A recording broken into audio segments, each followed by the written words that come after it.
en moins de 10 balles max, votre slice c'est fini en fait, à condition d'appliquer correctement bien sûr le drills ou la mise en place qu'on vous installe. Donc dans cette vidéo, ce que je vais vous dire, c'est plutôt le slicer classique, c'est-à-dire celui qui va faire voilà, son poignet ouvert, son poignet en flexion externe comme ça, la face qui s'ouvre, extérieur-intérieur. Donc ça, c'est le plus classique qui fait un slice.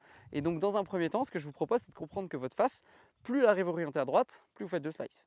Donc ça, dans un premier temps, il faut gérer votre position de tête de club entre le takeaway et le haut du backswing. Et pour faire ça, eh bien, vous prenez votre club, d'accord, à mi-hauteur, vous placez ici au takeaway pour avoir la face de club neutre et vous essayez dans un premier temps de le bomber comme ceci vers le bas et vous tournez. Et quand vous allez être là, vous allez avoir un poignet beaucoup plus bombé.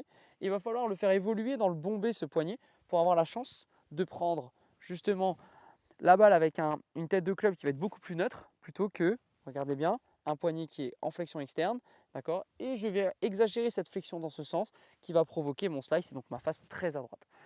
Donc l'objectif, c'est vraiment de s'appuyer sur le takeaway avec cette face.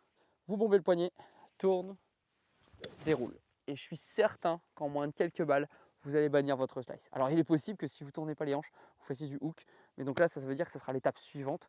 Mais déjà, testez ça dans un premier temps et vous mettez dans le commentaire si ça a réglé le problème. Voilà, à vous de jouer. Et si vous voulez aller plus loin, téléchargez Inside Golf.